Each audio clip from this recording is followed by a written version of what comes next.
반갑습니다. 박쌤입니다. 오늘도 한국사 2의 기본편, 오늘은 제3편 문화에 관련된 단원을 공부해 보도록 하겠습니다. 오늘 배울 단어는 십상과 전통 가치에 대한 문제를 같이 풀어보도록 하겠습니다.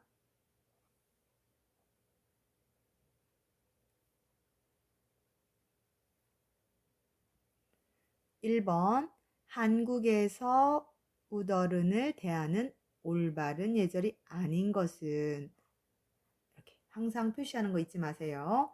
1번, 식사 자리에서는 웃어른보다 먼저 수저를 든다. 웃어른보다 먼저, 내가 먼저, 요거예요. 생략됐지만 아니요, 웃어른이 먼저. 이럴 때는 이렇게 써야 돼요. 웃어른이 먼저. 이거 틀렸고요. 2번, 웃어른께 물건을 전달할 때는 두 손으로 드린다. 맞죠. 우리 두 손으로 드리죠. 알고 있는 웃어른을 만나면 고개를 숙여 인사를 한다. 맞습니다. 버스나 지하철에서는 웃어른에게 자리를 양보한다. 맞네요. 그러면 여기는 아닌 것은 골라야 되겠죠. 정답은 1번입니다. 다음 2번 문제 보도록 할게요. 다음 빈칸에 공통으로 들어갈 알맞은 말은 한국에서는 지하철이나 버스에서 노인에게 자리를 양보하거나 무거운 짐을 함께 들어주는 모습을 흔히 볼 수 있다. 이는 웃어른을 공손히 모시는 땡땡 문화가 지금까지 이어져 오고 있음을 보여주는 사례이다. 땡땡 문화에 영향을 받은 한국에서는 효와 예를 중시한다. 여기서 보면 효는 효도 이렇게 됐죠. 예는 예절. 그럼 효도와 예절은 어느 사상에 영향을 받았다 그랬죠? 어느 문화? 여기서 볼게요. 불교라는 거 우리 뒤에 배우죠. 불교는 삼국시대에 들어왔다 그랬죠. 삼국시대에 영향을 들어와서 통일신라, 고려까지는 불교 문화에 영향을 받았다. 그러나 조선시대에는 유교 문화의 영향으로 제사를 지내거나 웃어른께 효도를 하거나 예절을 지키거나 할 때는 유교 사상이다. 개신교는 요즘에 말하는 기독교를 개신교라고 합니다. 또한 천주교는 가톨릭이라고 하죠. 가톨릭을 말한다. 성당을 뜻하죠. 개신교는 교회를 뜻하고요. 가톨릭은 성당을 뜻합니다. 그럼 여기에서 효도와 예절을 중시하다. 그러면 유교 문화에 영향을 받았다. 됩니다. 정답은 2번입니다. 다음 3번. 다음 빈칸에 공통으로 들어갈 알맞은 말은 언어 예절은 다른 사람과의 관계에서 가장 기본적인 것으로서 매우 강조되고 있다. 한국에서는 어떤 사람을 처음 만났거나 공적인 자리에서는 각자의 지위나 나이에 관계없이 서로 땡땡을 사용하며 가정이나 학교에서도 아이가 어릴 때부터 땡땡을 정확히 쓰는 습관을 기르도록 가르친다. 그럼 우리가 언어 예절에서 우리가 처음 만난 사람에게 어떻다 그랬죠? 공적인 자리. 나보다 나이가 어려도 우리는 어떤 말을 쓴다? 높임말을 사용한다가 기본입니다. 높임말을 사용합니다. 그럼 반말은 말 그대로 반이에요. 말의 반.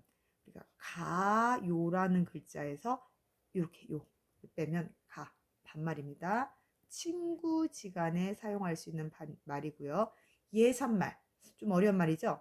높임말과 예산말이 있는데요. 예산말은 우리가 보통 쓰는 보통말 이렇게 보시면 될 것 같습니다. 예를 들어서 가요 이 정도겠죠. 높임말 알죠? 높임말 높인다. 상대방을 높인다. 가세요 뭐 이 정도겠죠. 우리말 뭐 우리말이라는 거는 그냥 한글을 뜻하겠죠. 여기서 정답은 3번. 높임말을 사용한다. 3번입니다. 다음 4번. 다음 보기의 내용과 가장 관계가 깊은 것은 깊은 게 뭔지 모르죠. 맞는 거 고르는 겁니다. 한국인은 우리라는 표현을 자주 사용한다. 두레와 품앗이와 같은 상부상조 풍습. 상부상조 지난번에 설명했습니다. 상상 서로 도와준다 이런 뜻이라고 얘기했어요. 다음 1997년 외환위기 IMF라고 하죠. 때의 금모으기 운동. 2002년 월드컵 축구 대회 때의 길거리 응원. 이거는 한국 사람들은 혼자가 아니라 함께 하는 걸 좋아한다. 이런 뜻이에요. 그럼 1번 효. 아까부터 얘기했죠. 효는 효도. 그죠? 두 번째 예절. 3번은 연고 의식이라는 연고. 우리는 연결된 고리를 뭐 좋아한다. 좋아하는 뭐 의식, 사상 이런 거겠죠. 연결된 고리를 좋아한다. 어떤 연결된 고리를 좋아할까요? 보통 사람은 나는 가족이다. 피로 연결됐다. 혈연. 그 다음에 우리 지역에 연결된 고리가 있다. 지연. 학교와 연결고리가 있다. 학연. 이처럼 어떤 연고 의식이 좀 강합니다. 그리고 세 번째, 공동체 의식. 의식이라는 것은 뭐 생각, 사상이라 했죠. 공동이라는 단어는 함께 이런 뜻이에요. 그래서 함께 하는 거.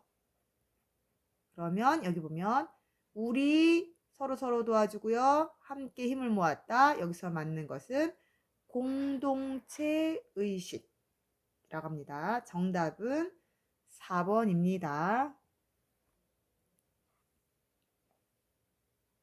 다음 5번 문제 볼게요. 보기에 가나 다에 들어갈 용어로 적절한 것은 가족이나 친족 등 같은 핏줄로 연결된 인간관계를 방금 전에 했죠. 가라고 한다. 같은 고향이나 출신 지역에 따라 이어진 인연을 나라고 한다. 같은 학교를 졸업한 사람들이 서로 인연을 맺는 관계를 다라고 한다라고 했습니다. 아까 얘기했죠. 핏줄은 피를 다른 말로 혈이라고 합니다. 그래서 우리가 헌혈 뭐 이런 거 할 때 혈, 피로 맺은 인간관계, 피로 연결돼 있다, 혈연. 같은 고향이나 지역으로 연결됐다. 아이고 여기죠. 지연. 같은 학교로 인연을 맺었다, 연결되었다. 그러면 학연. 혈연, 지연, 학연이 되겠네요. 어디 있을까요? 그러면 혈연, 지연, 학연. 여기 있네요. 정답은 4번입니다. 다음 6번 보겠습니다.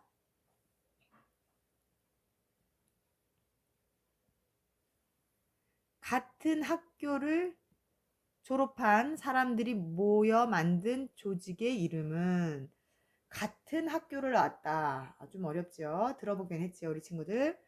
여기면 이 동자는 같다라는 뜻입니다. 같다. 그럼 얘는 문은 뭐예요? 교문. 같은 교문을 오갔다. 회는 모임 이런 뜻이죠.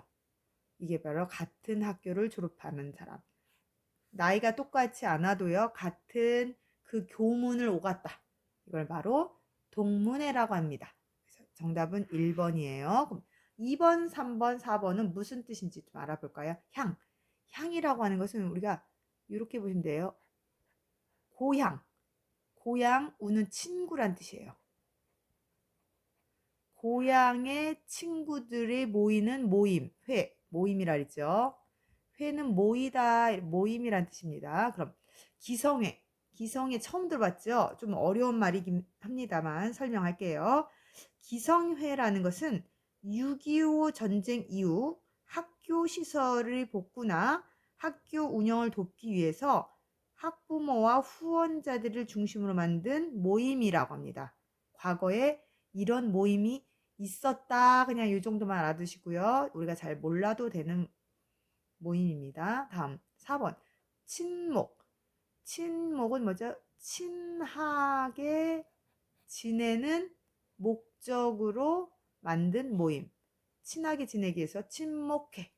어떤 뜻인지 알죠? 여기서 정답은 동문회 1번이 되겠습니다. 여기까지 하겠습니다.